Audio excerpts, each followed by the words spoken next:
দর্শক, Hormuz প্রণালীতে তেলবাহী tanker পাহারা দিতে ট্রাম্পের নির্বাচিত ৬ দেশের মধ্যে জাপান প্রথম প্রত্যাখ্যান করল ট্রাম্পের এই আবেদন। দর্শক, সাম্প্রতিক যুদ্ধ ইরান এবং ইসরায়েল এবং মার্কিন যুক্তরাষ্ট্রের যুদ্ধের মধ্যে ইরান যে হরমুজ প্রণালীকে একটি অস্ত্র হিসেবে ব্যবহার করেছে, যার ফলশ্রুতিতে সারা বিশ্বের প্রায় বেশ কয়েকটি দেশের জাহাজ চলাচলের নিষেধাজ্ঞা দিয়েছে। কিন্তু ট্রাম্প এই বিষয়টিকে উড়িয়ে দিয়ে তার মিত্র দেশ ৬টি চীন, যুক্তরাজ্য, ফ্রান্স, জাপান, দক্ষিণ কোরিয়া সহ যে ৬টি দেশ রয়েছে সে সমস্ত দেশকে আহ্বান জানিয়েছে যেন তারা এই হরমুজ প্রণালীতে সামরিক বাহিনী পাঠিয়ে এখানকার যে তেলবাহী ট্যাঙ্কার এবং জাহাজসমূহের যে স্বাভাবিক চলাচল নিশ্চিত করার জন্য তিনি আহ্বান জানিয়েছেন। তিনি বলেছেন, এটি আপনাদের অধিকার, কারণ এই রাস্তা দিয়ে বা এই পথ দিয়ে আপনাদের এই গুরুত্বপূর্ণ জ্বালানি সামগ্রী চলাচল করে। সেই হিসেবে আপনাদের পণ্যের নিরাপত্তা এবং আপনাদের ব্যবসা বাণিজ্যের খাতিরে আপনাদের এগিয়ে আসা উচিত। কিন্তু সেই দাবিকে বা সেই আহ্বানকে প্রত্যাখ্যান করে জাপানই প্রথম দেশ যারা এই বিষয়টিকে সম্পূর্ণভাবে নাকচ করলো।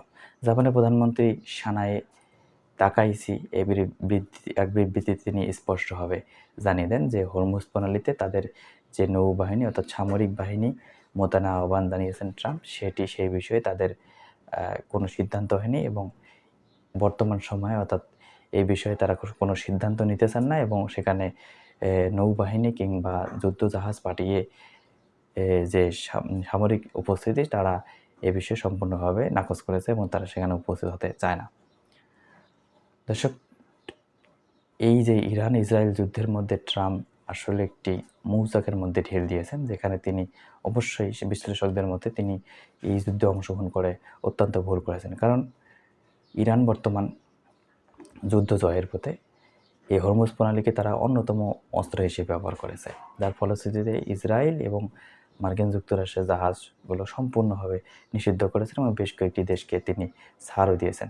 চীনের কথা বলা হয়েছে, চীনকেও তিনি ছাড় দিয়েছেন। কিন্তু এ সমস্ত দেশকে এগিয়ে আসার মূলত কারণ হচ্ছে যে ইরান যদি এখানে শক্তি না খাটায় বা শক্তি খাটায় তাহলে তাদের জন্য বিপদ। কিন্তু এই বিপদটা কাটিয়ে তোলার জন্য তিনি তার মিত্র দেশকে এগিয়ে আসতে বলেছেন। কিন্তু মিত্র দেশরা বুঝে শুনে এই ফাঁদে পা না দিয়ে তারা এখন পর্যায়ক্রমে তারা এই আহ্বানকে ফিরিয়ে দিচ্ছে, কারণ তারা জানে যে এই যুদ্ধটি অপ্রয়োজনীয়, অকারণে এটি যুদ্ধ বেঁধেছে, সেই যুদ্ধে তারা অংশগ্রহণ করতে চাচ্ছে না, যার ফলশ্রুতিতে তারা অন্যতম ঘনিষ্ঠ মিত্র জাপান একবারে নাকচ করে দিয়েছে। দর্শক, জাপানের অবস্থানকে আপনারা কী হিসেবে দেখতেছেন জানিয়ে যাবেন।